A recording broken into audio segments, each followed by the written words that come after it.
जबलपुर में बंद होती हवाई सेवाओं को लेकर नागरिक आंदोलन कर रहे हैं। आगामी 6 जून को जबलपुर के व्यापारी, वकील, डॉक्टर्स, छात्रों सहित कई संस्थाओं से जुड़े लोग एक साथ मिलकर आंदोलन करेंगे।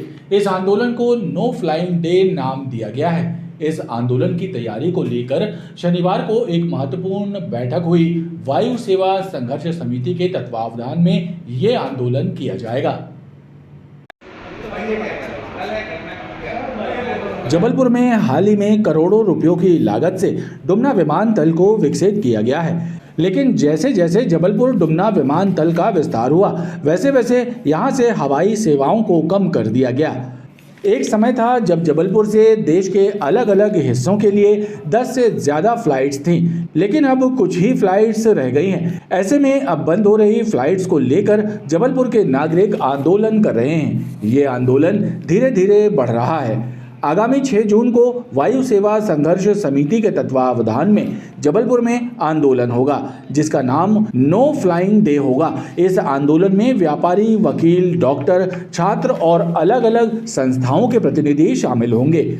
आंदोलन की तैयारियों में सभी जुटे हुए हैं। शनिवार को वायु सेवा संघर्ष समिति की एक बैठक हुई, जिसमें सभी ने एक स्वर में जबलपुर से बंद की गई फ्लाइट्स को पुनः शुरू करने की आवाज़ बुलंद करते हुए आंदोलन की रूपरेखा तैयार की। जिन्होंने शहर का एयरपोर्ट होते हुए भी शहर का एयरपोर्ट का भी यूज नहीं किया। अभी कम से कम जबलपुर से 5 फ्लाइट बंद हो चुकी है। पूना की, हैदराबाद की, अहमदाबाद की, मुंबई की और दिल्ली की भी एक फ़्लाइट काटी गई है। इस प्रकार यहाँ से 5-6 फ्लाइट बंद हो गई हैं। मात्र अभी 3 या 4 फ्लाइट चल रही हैं। एक टाइम था जब जबलपुर से 11 की 12 फ्लाइट चलती थी।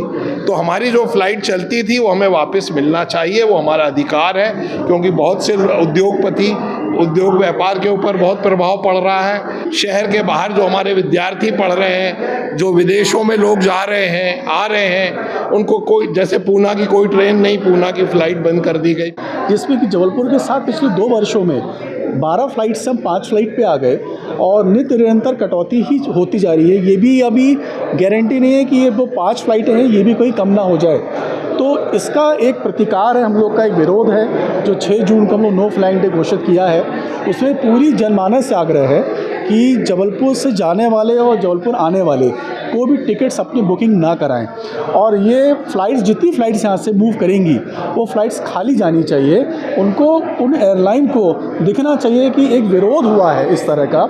जिनकी इमरजेंसी सर्विसेज वाले लोग हैं, जो जाना चाहते हैं किसी कारण से मजबूरीवश, उनको जाने दिया जाएगा। अन्यथा सबको रोकने का प्रयास किया जाएगा कि सब लोग कोई उस दिन फ़्लाइट से ट्रैवल ना करें। जबलपुर से घटती हवाई सेवाओं का असर न सिर्फ व्यापार बल्कि जनता पर भी पड़ रहा है। ऐसे में नागरिक आंदोलित हैं और आंदोलन को उग्र करने की चेतावनी भी दी गई है। जिले के पुलिस अधीक्षक आदित्य प्रताप सिंह ने पुलिस लाइन सामुदायिक भवन में न्यायालयों में कार्यरत कोर्ट मुहर्रिर और चालान ड्यूटी करने वाले आरक्षकों, प्रधान आरक्षकों की बैठक ली। उन्होंने बैठक में समन्स तामीली को लेकर आने वाली समस्याओं की जानकारी ली और कोर्ट मुहर्रिरों को उचित दिशा निर्देश भी दिए।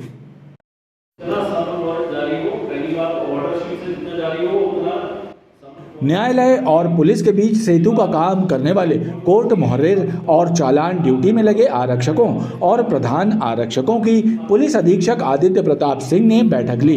बैठक में पुलिस अधीक्षक ने कर्मचारियों से समन्स वारंट तामीली में आने वाली परेशानियों और समस्याओं की जानकारी हासिल की। साथ ही उन्हें निर्देशित किया कि समय पर समन्स वारंट जारी किए जाएं और जारी समन्स वारंटों में सही नाम पते का उल्लेख किया जाए, ताकि समन्स वारंटों की तामीली में दिक्कतों का सामना ना करना पड़े। उन्होंने कोर्ट मुहर्रिर को निर्देशित किया कि न्यायालय में कानून व्यवस्था बनाए रखने के लिए सुरक्षा और अभियुक्तों की अभिरक्षा सुनिश्चित की जाए। आज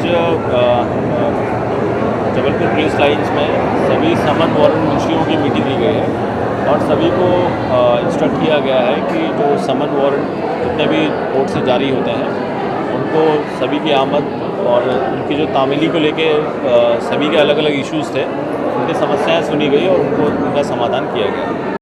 बैठक में अतिरिक्त पुलिस अधीक्षक स्तर के अधिकारी भी शामिल हुए। मानव कल्याण और धर्म प्रसार की भावना और संकल्प के साथ जबलपुर में 111 सुंदरकांड चालीसा कीर्तन का घर घर जाकर सफल आयोजन किया गया। इस धार्मिक अनुष्ठान का शनिवार को राम मंदिर मदन महल में आखिरी पाठ के साथ समापन हुआ। इस मौके पर मंदिर प्रांगण में विविध धार्मिक अनुष्ठान, महाआरती और भंडारे जैसे आयोजन हुए। मानव कल्याण और धर्म प्रसार की भावना और संकल्प के साथ जबलपुर में 111 संकीर्तन हनुमान चालीसा पाठ का आयोजन किया गया।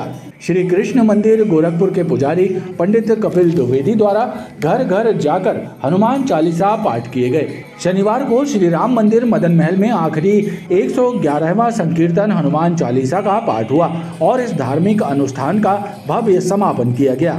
श्री राम जय राम जय जय राम, श्री राम जय राम जय जय राम, श्री राम जय राम जय जय राम।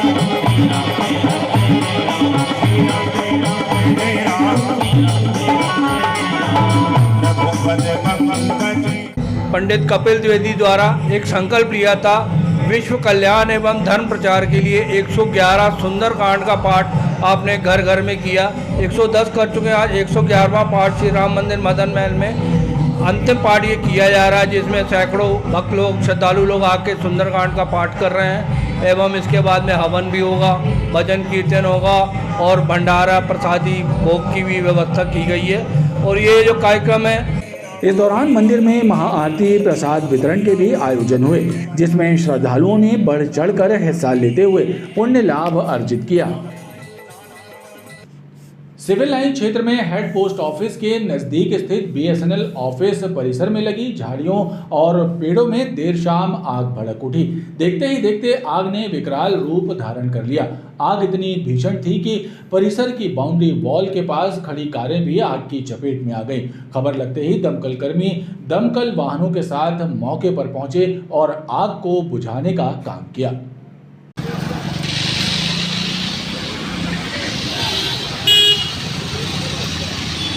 सिविल लाइन क्षेत्र में हेड पोस्ट ऑफिस से लगे BSNL कार्यालय परिसर में लगी झाड़ियों और पेड़ों में देर शाम भीषण आग लग गई। आग ने विकराल रूप धारण कर लिया। आग की लपटों से लोग दहशत में आ गए। धीरे धीरे आग ने कार्यालय परिसर की बाउंड्री वॉल के पास खड़ी कारों को भी चपेट में ले लिया, जिससे अफरा तफरी मच गई और कारें भी जल गईं।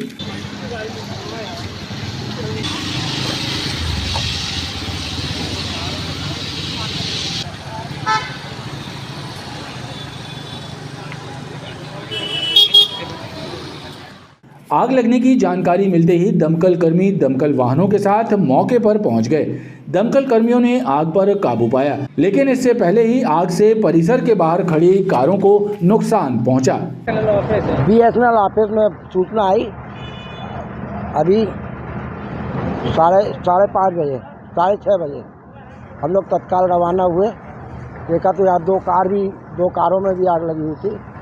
मौके पे आके सब पूर्ण तरीके से बुझाया। आज किन कारणों से? अब ये अज्ञात है सर। अभी चाय की दुकान में हम लोग मैं चाय पी रहे थे, ऑल ऑफ सडन ये पता नहीं कहां से आई और जिसके कारण ये जो अपना सूखा पेड़ और सूखी झाड़ियां हैं, इसके कारण विकट लपटें आ गई थी और कुछ कारें भी जलने लगी जो मेन रोड में छाया में लोग लगाते हैं।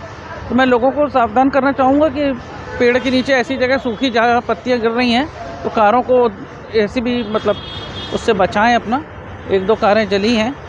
आग किन कारणों से लगी इसका पता नहीं चल सका है, लेकिन आग लगने से आसपास के इलाके के लोग दहशत में आ गए और अफरा तफरी मच गई।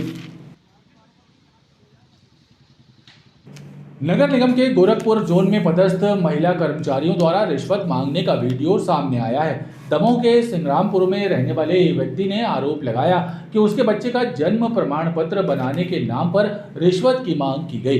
इस वीडियो के सामने आने के बाद महापौर जगत बहादुर सिंह अन्नू का बयान भी सामने आया है। नगर निगम के गोरखपुर स्थित संभागीय जोन कार्यालय में पदस्थ महिला कर्मचारियों के द्वारा जन्म प्रमाण पत्र बनवाने के नाम पर रिश्वत मांगे जाने का एक वीडियो सामने आया है। दमोह संग्रामपुर के रहने वाले रोहित पटेल नामक एक व्यक्ति ने महिला कर्मचारियों पर उसके पुत्र के जन्म प्रमाण पत्र बनाने के लिए 1500 रुपये रिश्वत मांगने के आरोप लगाए हैं। रोहित पटेल ने बताया कि वर्ष 2020 में उसके बेटे का जन्म सुविधा अस्पताल में हुआ था। वो अपने बच्चे का जन्म प्रमाण पत्र बनवाने अस्पताल पहुंचा था। अस्पताल प्रबंधन ने उसे नगर निगम जोन कार्यालय जाने की बात कही थी। जब वो जोन कार्यालय पहुंचा तो उससे 1,500 रुपये रिश्वत की मांग की गई। नहीं 1500 रुपये जो दिए जाएंगे उसकी रसीद मिलेगी? नहीं मिलेगी। ये आदेश उन्होंने बोला हमको कि आप आदेश करवा दो, तो हम आदेश करवा रहे हैं, नहीं तो आप किसी और से आदेश करवा लो। उनको बोला करो। आदेश किससे करवाना है? आदेश किससे? मैडम एसडीएम का आदेश भी लगेगा तो उसमें पैसे लगते हैं। तो वो आप करा लो ना, आप करा लो ना, आप करा लो, नोटरी कराएंगे, आप करा दो। ये आने जाने का खर्चा हम अपनी जेब से थोड़े ना देंगे सर, दलाल के थ्रू कराएंगे, इसलिए तो इतने पैसे आप करा लो, आप में कम लग जाएगा। आप करा लीजिए, कम लगेगा, बस ये कि आने जाने का थोड़ा 2-3 बार खड़कना पड़ता है, 2-3 बार जाना पड़ेगा। 14 जनवरी 2020 को हुआ था वहीं सुविधा हॉस्पिटल में, तो उनने ये वाला एक सर्टिफिकेट दे दिया था। तो बोलने लगे कि ये चलेगा, लेकिन जब मैं बच्चे का अब नाम लिखाना है, आधार कार्ड बनवाना है, तो सबने बोला कि ये नहीं चलेगा, हॉस्पिटल से बनेगा। इसलिए मैं आया, तो हॉस्पिटल वाले बोल रहे हैं कि 1500 रुपये लगेंगे, आप हो जाएगा। फिर बोलने लगे अगर आपको ही बनाना है तो आप डायरेक्ट चले जाइए नगर निगम ऑफिस।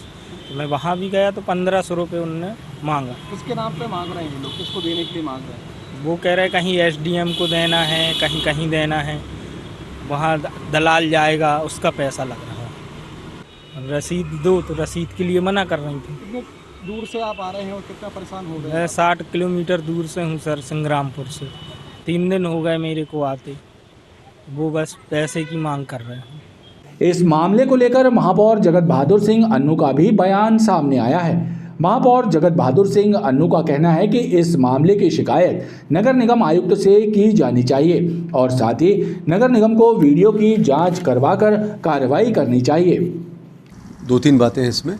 एक तो ये है कि अभी आचार संहिता है, तो सीधे तौर पे हम लोग अधिकारियों से किसी प्रकार के बात और निर्देश नहीं देते, लेकिन निश्चित तौर पे जो वीडियो आपने दिखाया यदि वो सही है तो इसकी शिकायत आपको आयुक्त नगर निगम से करना चाहिए और आयुक्त नगर निगम को इस वीडियो की जांच करके इस पर कार्रवाई करना चाहिए। जन्म प्रमाण पत्र जो है, आप जाइए, आपको तत्काल वो शायद 20 रुपये कुछ लगता है, उसकी वो निकाल के आपको प्रिंट आउट निकाल के दे देंगे। इतनी प्रक्रिया, और अगर आप लेट हो गए हैं बनवाने में या बनने में, तो ये मान के चलिए कि ये पुराने समय का अगर आपका जन्म मृत्यु प्रमाण पत्र है तो उसमें आपको एसडीएम के आदेश लेना होते हैं, और कई बार ऐसी जटिलताएं होती है कि उसका कोई निराकरण ही नहीं होता। तो अगर काफ़ी पुराना है तो कुछ एसडीएम के आदेश लेकर उसके बाद फिर आप नगर निगम आते हैं, तो नगर निगम की प्रक्रिया वही है, चाहे एसडीएम का आदेश लगना हो चाहे तत्काल वाला हो। आचार संहिता खत्म होने के बाद निश्चित तौर पर इस पर जांच करके और कार्रवाई की जाएगी। बताया जाता है कि अस्पताल प्रबंधन ने बच्चे के जन्म की जानकारी पोर्टल पर नहीं चढ़ाई।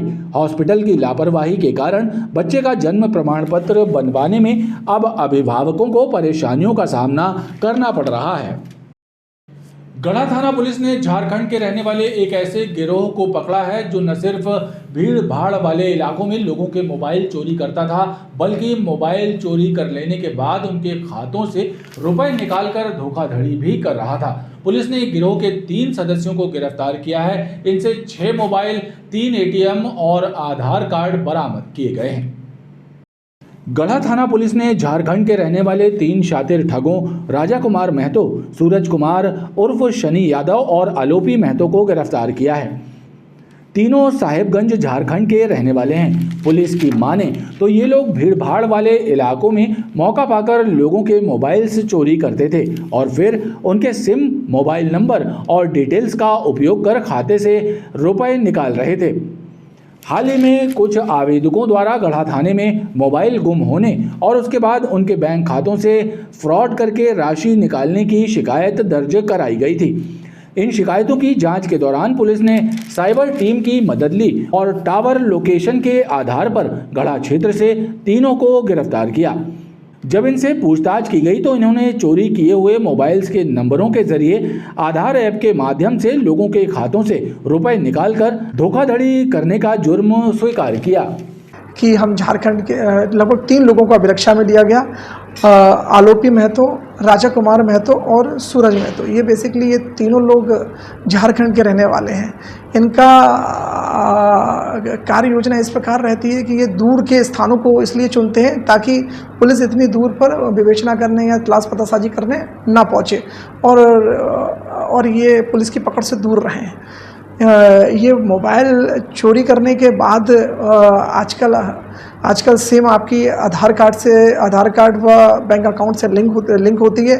आवेदक का मोबाइल गुम होने या चोरी होने के बाद लगभग उसको 2 या 3 दिन लग जाते हैं सामान्य प्रक्रिया में कि हम सिम आराम से बंद करा लेंगे, और इसी बीच में उसके अकाउंट से ये यूपीआई पिन जनरेट करके फ़ोनपे के माध्यम से या यूपीआई के माध्यम से ये पैसे ट्रांसफ़र कर लिया करते थे। विगत इस बीच में 2 से 3 आवेदकों के 4 से 5 लाख रुपए निकले थे।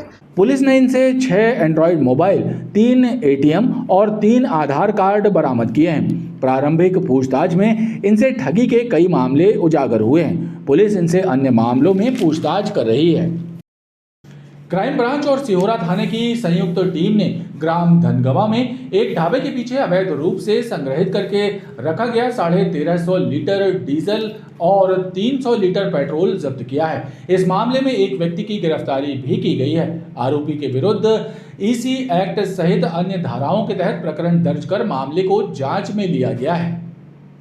क्राइम ब्रांच और सिहोरा थाने की पुलिस ने ग्राम धनगवा में सूर्या ढाबे के पीछे एक स्थान पर दबिश देकर अवैध रूप से संग्रहित किया गया पेट्रोल और डीजल जब्त करने की कार्रवाई की है। इस मामले में खिलावन सिंह उर्फ बबलू ठाकुर को गिरफ्तार किया गया है। बबलू ठाकुर हार्वेस्टर एजेंट है। पुलिस के मुताबिक बबलू ने बड़े बड़े ड्रमों और प्लास्टिक के डिब्बों में पेट्रोल डीजल संग्रहित करके रखा था। मौके से 1350 लीटर डीजल, 300 लीटर पेट्रोल के साथ ही डीजल पेट्रोल बिक्री के 15,000 रुपए जब्त किए हैं। क्राइम ब्रांच को ये सूचना मिली थी कि धनगवा सूर्या ढाबा के पास कोई अवैध डीजल पेट्रोल का कारोबार करता है। इस सूचना पर क्राइम ब्रांच और सिहोरा पुलिस की संयुक्त टीम जब धनगवा सूर्या ढाबा पर रेड करती है तो वहाँ बबलू ठाकुर नाम के व्यक्ति से 1350 लीटर डीजल, 350 लीटर पेट्रोल और लगभग पेट्रोल डीजल का बिक्री किया हुआ 15,500 रुपये नकद उसके पास से जब्त किया गया है। कुल मसरूका 1,71,000 रुपये के लगभग उससे जब्त कर उसको गिरफ्तार किया गया है और आगे इसमें पूछताछ की जा रही है और प्रकरण दर्ज कर कार्रवाई की जा रही है। हाँ, ये पेट्रोल डीजल बेचते थे। अब ये स्रोत पता लगाना है कि कहीं लीगल जगह से लेते थे या किसी टैंकर से अवैध उसमें ड्रम में उतारा करते थे। ये जांच का विषय है और आगे इस विवेचना में इस बात को लिया जाएगा। बबलू ठाकुर ने पुलिस पूछताछ में बताया कि वो ढाबे में आने वाले ट्रक चालकों से डीजल पेट्रोल कटिंग कराकर खरीदा करता था और अवैध रूप से डीजल पेट्रोल संग्रहित कर बेच दिया करता था। उसके विरुद्ध पुलिस ने वैधानिक कार्रवाई की है। कैंट थाना क्षेत्र के संजय गांधी नगर में बीती रात पुरानी रंजिश को लेकर 2 पक्षों में जमकर मारपीट हुई। इस घटना में दोनों पक्षों के लोगों को चोट पहुंची। घटना के बाद पीड़ित थाने पहुंचे और उन्होंने शिकायत दर्ज कराई। विवाद के दौरान घर और वाहनों में तोड़फोड़ करने की बात भी सामने आई है। कैंट थाना पुलिस ने जानकारी देते हुए बताया कि संजय गांधी नगर में रहने वाले विकास कनौजिया और राकेश बावरिया के बीच में पुरानी रंजिश को लेकर मारपीट हुई। इस घटना में दोनों पक्षों को चोट पहुंची है। पुलिस ने दोनों पक्षों की शिकायत के बाद मामले को जांच में लिया है। पुलिस का कहना है कि घटना की जांच कर वैधानिक कार्रवाई की जाएगी। रात्रि में करीब 12:30-1 बजे के आसपास संजय गांधी नगर में विकास बावरिया और राकेश कनौजिया के बीच में कुछ झगड़ा मारपीट हुई है। इनके बीच में कुछ पुरानी रंजिश भी थी। इसकी जांच करके जो भी कार्रवाई होगी यथोचित कार्रवाई की जाएगी। और आइए अब डालते हैं एक नज़र मौसम पर। जिले में रविवार से अधिकतम तापमान बढ़ने की संभावना मौसम विभाग ने व्यक्त की है। साथ ही तेज हवाओं के साथ हल्की बूंदाबांदी भी हो सकती है। शनिवार को प्रदेश के हर शहर में तापमान 40 डिग्री सेल्सियस के ऊपर दर्ज किया गया। जिले का अधिकतम तापमान भी 40.3 डिग्री सेल्सियस दर्ज किया गया। दिन के समय तेज धूप और गर्म हवाओं से लोग परेशान नजर आए। नौतपा लगने में भले ही कुछ दिन शेष हैं, लेकिन मौसम विभाग ने रविवार से तापमान और बढ़ने की संभावना व्यक्त की है। ऐसे में तेज़ गर्मी अपना असर दिखाएगी। वहीं तेज़ हवाओं के साथ हल्की बूंदाबांदी होने की संभावना भी है। शनिवार को प्रदेश के अधिकतर शहरों में अधिकतम तापमान में बढ़ोतरी दर्ज की गई। जबलपुर जिले में अधिकतम तापमान 40.3 डिग्री सेल्सियस और न्यूनतम तापमान 25.8 डिग्री सेल्सियस दर्ज किया गया। तेज धूप और गर्म हवाओं ने लोगों को बेचैनी का एहसास कराया। गर्मी बहुत तेज पड़ रही है, गर्मी सहन नहीं होती है इंसान को, और अभी 25 तारीख से 9 तपा लगने वाले हैं, इसलिए गर्मी असहाय वेदना है। मौसम विभाग के मुताबिक रविवार को कई शहरों में तेज हवाओं के साथ बारिश हो सकती है, लेकिन तापमान भी बढ़ेगा और लोगों को गर्मी का सामना करना पड़ेगा। खबरों का ये क्रम लगातार जारी है, आप देखते रहिए BTV न्यूज़।